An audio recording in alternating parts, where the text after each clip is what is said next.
ತಿಳ್ಕೊಂಡು ಮಾಡ್ಬೇಕು ನೋಡಿ. ಒಂದು ರೈಲು ಗಂಟೆಗೆ 72 ಕಿಲೋಮೀಟರ್ ವೇಗದಲ್ಲಿ 4 ಕಿಲೋಮೀಟರ್ ಉದ್ದದ ಸೇತುವೆಯನ್ನು 4 ನಿಮಿಷಗಳಲ್ಲಿ ದಾಟಿ ಹೋಯಿತು. ಹಾಗಾದರೆ ರೈಲಿನ ಉದ್ದ ಎಷ್ಟು? ನೋಡಿ, ಇಲ್ಲೊಂದು ವಿಶೇಷ. 1.6 ಕಿಲೋಮೀಟರ್ ಉದ್ದದ ರೈಲು 1 ಗಂಟೆಗೆ 84 ಕಿಲೋಮೀಟರ್ ವೇಗದಲ್ಲಿ ಒಂದು ಸೇತುವೆಯನ್ನು 4 ನಿಮಿಷಗಳಲ್ಲಿ ದಾಟಿ ಹೋಯಿತು. ಹಾಗಾದರೆ ಆ ಸೇತುವೆ ಉದ್ದ ಎಷ್ಟು? ನೋಡ್ರಿ, ಈ ಕಡೆ ರೈಲಿನ ಉದ್ದ ಕೇಳೇನು, ಆ ಕಡೆ ಸೇತುವೆ ಉದ್ದ ಕೇಳೇನು. ಏನು ಮಾಡ್ಬೇಕನ್ನೋದು ಈ ಗಣಿತಗಳನ್ನು ನೋಡ್ರಿ, ನಿಮ್ಮ ನವೋದಯದೊಳಗೆ ಕಣ್ಣು ಮುಚ್ಚಿ ರಿಸಲ್ಟ್ ಬರ್ತಾವ. ಸಾಮಾನ್ಯ ವೇಗ ಕಾಲ ಎಲ್ಲ ಬರ್ತಾವ. ನೀವು ಲಕ್ಷ ಕೊಟ್ಟು ನೋಡ್ರಿ ನೀವು ಗಣಿತಗಳನ್ನು. ಇದು ಮಾಡ್ರಿ, ಟೈಮ್ ಆಯಿತು. ಎಲ್ಲರೂ ಬೋರ್ಡ್ ಕಡೆ ನೋಡ್ರಿ. ಇಲ್ಲಿ ಎಲ್ಲರೂ ಬೋರ್ಡ್ ಕಡೆ ನೋಡ್ರಿ. ಸಮಯದ ಲೆಕ್ಕದು ಇಂಥವೊಂದೆರಡು ಮಾದರಿ ಹಾಕಿದ್ದು ನಾನು. ಈಗ ಒಂದು ಸ್ವಲ್ಪ ವಿಚಾರ ಮಾಡಿರಿ ಅಂತ ತಿಳ್ಕೊಂಡು. ಒಂದು ರೈಲು ಗಂಟೆಗೆ 72 ಕಿಮಿ ವೇಗದಲ್ಲಿ 4 ಕಿಲೋಮೀಟರ್ ಉದ್ದದ ಸೇತುವೆ 4 ನಿಮಿಷಗಳಲ್ಲಿ ದಾಟಿ ಹೋಯಿತು. 4 ನಿಮಿಷದಲ್ಲಿ ಕ್ರಮಿಸಿದ ದೂರ ತಕ್ಕೋಬೇಕು ನೀವು. ರೈಲಿನ ಉದ್ದ ಕೇಳೇನ, ಸೇತುವೆ ಉದ್ದ ಕಳೆದ್ ಬಿಡ್ರಿ. ಅದು 4 ಕಿಲೋಮೀಟರ್ಗಿಂತಲೂ ಹೆಚ್ಚೇ ಹೋಗಿ ಬಿಡ್ತದ. ಅದು ಈಗ ಎಷ್ಟದ ನೋಡಿ, 4 ಕಿಲೋಮೀಟರ್ ಉದ್ದದ ಸೇತುವೆಯನ್ನು 4 ನಿಮಿಷದೊಳಗೆ 4 ಕಿಲೋಮೀಟರ್ಗಿಂತಲೂ ಹೆಚ್ಚಿಗೆನೆ ಹೋಗ್ತದ. ಅದು ಸೇತುವೆ ಉದ್ದ ಕೇಳೇನ, 4 ಕಿಲೋಮೀಟರ್ಗಿಂತಲೂ ಹೆಚ್ಚಿಗೆ ಏನು ಅಳತೆ ಬಂದಿರ್ತದ, ಅದೇ ರೈಲಿನ ಉದ್ದ. ಯಾವುದೇ ಒಂದು ಲೆಕ್ಕಗಳನ್ನು ಅರ್ಥ ಮಾಡ್ಕೋಬೇಕು. ಯಾಕಂದ್ರೆ 4 ನಿಮಿಷನಾಗ ಪೂರ್ತಿ ದಾಟಿ ಹೋಗ್ತದ ಟ್ರೈನ್. ಹಂಗೆ ರೈಲಿನ ಉದ್ದ ಎಷ್ಟು? ಹಂಗೆ 4 ಕಿಲೋಮೀಟರ್ಗಿಂತಲೂ ಹೆಚ್ಚೇ ಬರ್ತದ. ಅದು ಎಷ್ಟು ಹೆಚ್ಚಿಗೆ ಬರ್ತದಲ್ಲ, ಅದೇ ರೈಲಿನ ಉದ್ದ. ಎಷ್ಟು ತಿಳ್ಕೊಂಡ್ಬಿಟ್ರೆ ಗಣಿತ ಬಂದು ನಿಮಗೆ. ನೋಡ್ರಿ, 60 ನಿಮಿಷಕ್ಕೆ ಬರೋಬರಿ, ನಿಮಿಷದಾಗ ಹೇಳ 60 ನಿಮಿಷಕ್ಕೆ ಬರೋಬರಿ 60 ನಿಮಿಷಕ್ಕೆ ಕ್ರಮಿಸಿದ ದೂರ 72 ಕಿಲೋಮೀಟರ್ ಅಂದರೆ 72,000 ಮೀಟರ್. 1,000 ಮೀಟರ್ ಅಂದರೆ 1 ಕಿಲೋಮೀಟರ್. ಮೀಟರ್ದಾಗ ಮಾಡ್ಕೊರಿ, ಯಾಕಂದ್ರೆ ಇಲ್ಲಿ ಮೀಟರ್ದಾಗ ಬಂದ ಉತ್ತರಗಳು. ಆಮೇಲೆ 4 ನಿಮಿಷಕ್ಕೆ ಕ್ರಮಿಸಿದ ದೂರ 4 ನಿಮಿಷನಾಗ ಎಷ್ಟು ಹೋತು ಅನ್ನೋದು ಮೊದಲು ತಕ್ಕೋರಿ. 4 ಗುಂಡ್ಲೆ 72,000 ಡಿವೈಡೆಡ್ ಬೈ 60. 4 ಒಂದಲೇ 4 15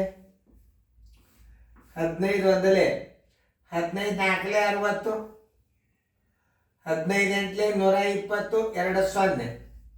ನೋಡ್ರಿ, 4,800 ಮೀಟರ್ ಅಂದರೆ ಏನು? 4 ಕಿಲೋಮೀಟರ್ಗಿಂತಲೂ ಹೆಚ್ಚಿಗೆ 800 ಮೀಟರ್ ಹೆಚ್ಚಿಗೆ ಹೋತು. ಎಷ್ಟು ಹೆಚ್ಚಿಗೆ ಹೋತು? 800 ಮೀಟರ್ ಹೆಚ್ಚು. ಅದೇ ರೈಲಿನ ಉದ್ದ. ರೈಲಿನ ಉದ್ದ ಬರೋಬರಿ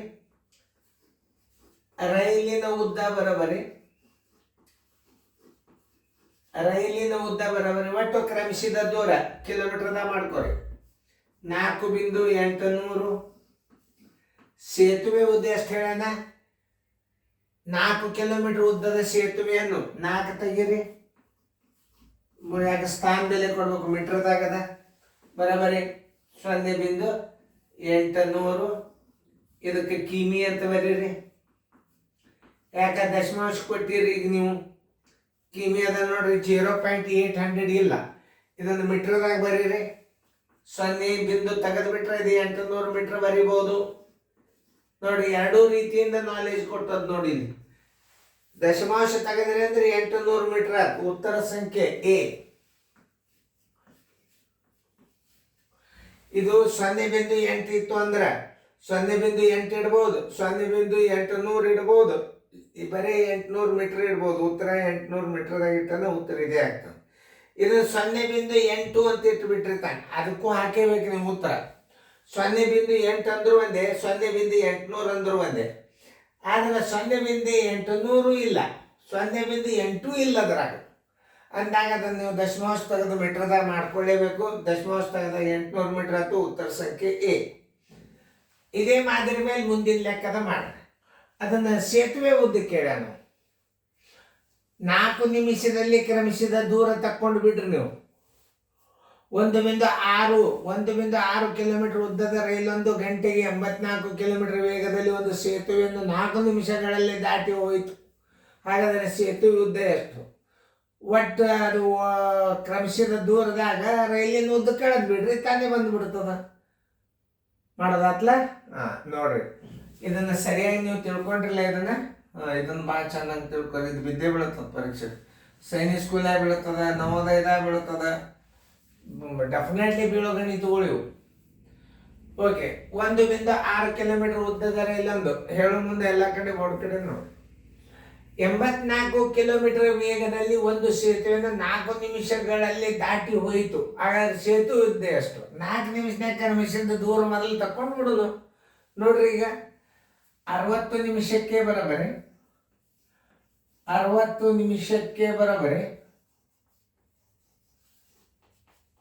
84 ಕಿಮಿ ಇದ್ದದ. ಅದನ್ನು ಮೀಟರ್ ಮಾಡ್ಕೋರಿ. 4 ನಿಮಿಷದಲ್ಲಿ ಕ್ರಮಿಸಿದ ದೂರ ತಕ್ಕೋರಿ. ಎಷ್ಟಾಗ್ತದ ನೋಡ್ರಿ? 4 ನಿಮಿಷದೊಳಗೆ ಕ್ರಮಿಸಿದ ದೂರ 4 × 84,000 ಸರ್ವಸ್ವಾಗಲಿ 60. 4 ಒಂದಲೇ 4 15 15 ಒಂದಲೇ 15 15 ಆಗಲೇ 90 15 5 75. 84 75 ಕಳೀರಿ, 9 ಉಳಿತು. ಈ 0 ತಗೋರಿ.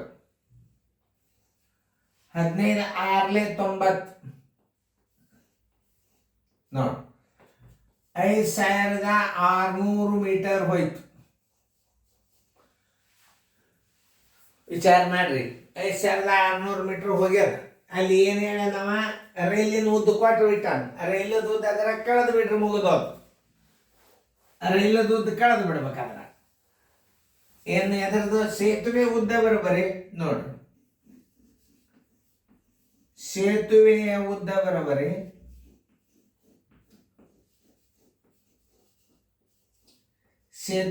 ಬರೋಬರಿ ಕಿಲೋಮೀಟರ್ದಾಗಿ ಅದ. ಓಕೆ, ಚಲಿಸಿದ ದೂರ ಒಟ್ಟು 5.6 ಕಿಮಿ ಮಾಡ್ಕೋರಿ. ಮೈನಸ್ 1.6 2 0 ಮಾಡ್ಕೋರಿ. 1.6 2 0 ಮಾಡ್ಕೊಂಡಾಗ ಏನಾಗ್ತದೆ? ಇದು 610, ಇದು 610. ಎಷ್ಟು ಉಳಿತು? 4.000 4 ಕಿಲೋಮೀಟರ್. 4 ಕಿಲೋಮೀಟರ್ ಉತ್ತರ ಸಂಖ್ಯೆ. ಸೇತುವೆ ಉದ್ದ 4 ಕಿಲೋಮೀಟರ್. ಉತ್ತರ ಸಂಖ್ಯೆ ಸಿ. ಭಾರಿ ಟಾಪ್ ಮೋಸ್ಟ್ ಲೆಕ್ಕ ನೋಡಿ. ಭಾಳ ಚೆನ್ನಾಗಿ ನೋಡ್ಕೊರಿ. 2 ಸಲ ರಿವಿಷನ್ ಮಾಡ್ರಿ, ಇನ್ನೊಂದ್ಸಲ ತಿಳಿಸಿ ಹೇಳ್ತದ. 1.6 ಕಿಲೋಮೀಟರ್ ಉದ್ದದ ರೈಲೊಂದು ಗಂಟೆಗೆ 84 ಕಿಲೋಮೀಟರ್ ವೇಗದಲ್ಲಿ ಒಂದು ಸೇತುವೆಯನ್ನು 4 ನಿಮಿಷಗಳಲ್ಲಿ ದಾಟಿ ಹೋಯಿತು. ಹಾಗಾದ್ರೆ ಆ ಸೇತುವೆ ಉದ್ದ ಎಷ್ಟು? 4 ನಿಮಿಷದಲ್ಲಿ ಕ್ರಮಿಸಿದ ಒಟ್ಟು ದೂರವನ್ನು ತಕ್ಕೋರಿ. ಆಮೇಲೆ ಮುಂದೆ ವಿಚಾರ ಮಾಡು. 60 ನಿಮಿಷಕ್ಕೆ 84 ಕಿಲೋಮೀಟರ್ ಇದ್ದದ್ದು ಅದನ್ನು ಮೀಟರ್ ಮಾಡ್ಕೋರಿ. ಗಂಟೆ ಇದ್ದದ್ದನ್ನು ನಿಮಿಷ ಮಾಡ್ಕೋರಿ. ಯಾಕಂದ್ರೆ 4 ನಿಮಿಷ ಹೋಗ್ಯದ ಅಂದ್ರೆ 60 ನಿಮಿಷ ಮಾಡ್ಕೋರಿ. 60 ನಿಮಿಷಕ್ಕೆ 84,000 ಮೀಟರ್. 4 ನಿಮಿಷಕ್ಕೆ ಬರೋಬ್ಬರಿ ಎಷ್ಟು? 5600 ಮೀಟರ್ ಹೋಯ್ತು. ಆಮೇಲೆ ಸೇತುವೆ ಉದ್ದ ಬರೋಬ್ಬರಿ ಒಟ್ಟು ಕ್ರಮಿಸಿದ ದೂರ 5.600 ಮೈನಸ್ ಇದು 1.600 ಏನಿದು ರೈಲದ ಉದ್ದ. ಅಂದರೆ ಸೇತುವೆ ಉದ್ದ 4.000 ಅಂದ್ರೆ ಒಂದೇ, 4 ಕಿಲೋಮೀಟರ್ ಅಂದ್ರೆ ಒಂದೇ. ಉತ್ತರ 4 ಕಿಲೋಮೀಟರ್. ಉತ್ತರ ಸಂಖ್ಯೆ ಸಿ. ನೀವು ತಿಳಿದಂತ ತಿಳ್ಕೊಂಡು ಇಂಥವು 2-3 ಮಾದರಿ ಐತೆ. ಯಾವ ಬಿರಿ ಇರ್ತಾವ ಲೆಕ್ಕ ಮಾದರಿ ಹೆಚ್ಚು ಕೊಟ್ಟಿರ್ತದ. 100% ರಿಸಲ್ಟ್ ಆಗ್ಲಿಕ್ಕೆ ಬೇಕು. ನಿಮಗೆ ರೀಸ್ನಿಂಗು ಭಾರಿ ಕಳಿಸ್ತದ. ರೀಸ್ನಿಂಗು ಮಾಡ್ಲಿಕ್ಕತ್ತದ. ಗದ್ಯ ಭಾಗ ಅಂತೂ ಆಲ್ಮೋಸ್ಟ್ ಅಲ್ಲಿ ಎಲ್ಲರೂ ನೋಡ್ಕೋತೀರಿ, ನೀವು ನೋಡ್ಕೋತೀರಿ. ಚಂದ ಓದಿ ಹೇಳೋರು ಇರ್ತಾರ, ತಿಳಿಸಿ ನಮ್ಗಿಂತ ಶನಿ ಇರ್ತಾರೆ ಕನ್ನಡದಾಗ. ಗಣಿತ ಒಂದು ಏನದಲ್ಲ, ನೀವು ಲಕ್ಷ ಕೊಟ್ಟು ನೋಡಿಬಿಡ್ರಿ. ನೋಡ್ರಿ ಹೆಂಗೆ ತಿಳಿಸಿದ ಸಮಯದ ಲೆಕ್ಕಗಳು ನಡೆದ. ಕ್ರಮಬದ್ಧವಾಗಿ ಸಮಯದ ಲೆಕ್ಕಗಳನ್ನು ನೋಡ್ರಿ. ಆಮೇಲೆ ಫೇರ್ ಮಾಡ್ಕೊಂಡು ನೋಟ್ಬುಕ್ ಮಾಡಿಕೊಂಡು ಗಣಿತಗಳನ್ನು ಬಿಡಿಸ್ಕೊರಿ. ಆಮೇಲೆ ವಿಡಿಯೋಗಳನ್ನು TV ಒಳಗೆ ನೋಡ್ರಿ, ಮೊಬೈಲ್ನಾಗ ನೋಡ್ಲಿಕ್ಕೆ ಹೋಗ್ಬೇಡ್ರಿ. TV ಒಳಗೂ ಬರ್ತದೆ. ಜೋಶಿ ಕೋಚಿಂಗ್ ಕ್ಲಾಸ್ ಅಂತ ನೀವು ಯೂಟ್ಯೂಬ್ದಾಗ ಸರ್ಚ್ ಮಾಡಿಬಿಡ್ರಿ, ಬಂದ್ಬಿಡ್ತದೆ. ಆರಾಮ್ ಕುತ್ಕೊಂಡು ಟಿವಿಯಾಗೆ ನೋಡಿ. ಈಗೇನು ಎಲ್ಲರೂ ಆಂಡ್ರಾಯ್ಡ್ TV ತೊಗೊಳಿಕತ್ತಾರೆ ಮನ್ಯಾಗ. ನೀವು ತೊಗೊಂಡು TV ಒಳಗೆ ನೋಡ್ರಿ. ಮತ್ತು ಇಂಟರ್ನೆಟ್ ಕನೆಕ್ಷನ್ ನೆರೆಯಬೇಕು. ಮನೆ ಒಳಗೆ ಬ್ರಾಡ್ಬ್ಯಾಂಡ್ ಇತ್ತು ಅಂತಂದರೆ ನಿಮಗೆ ಆಂಡ್ರಾಯ್ಡ್ ಟಿ ವಿ ಏನು 10 ಪೈಸೆ ಖರ್ಚಿಲ್ದ ನೋಡ್ಬೋದು. Thank you bye. ಚೆನ್ನಾಗಿ ಬರ್ಕೊಂಡು ಫೇರ್ದಾಗ.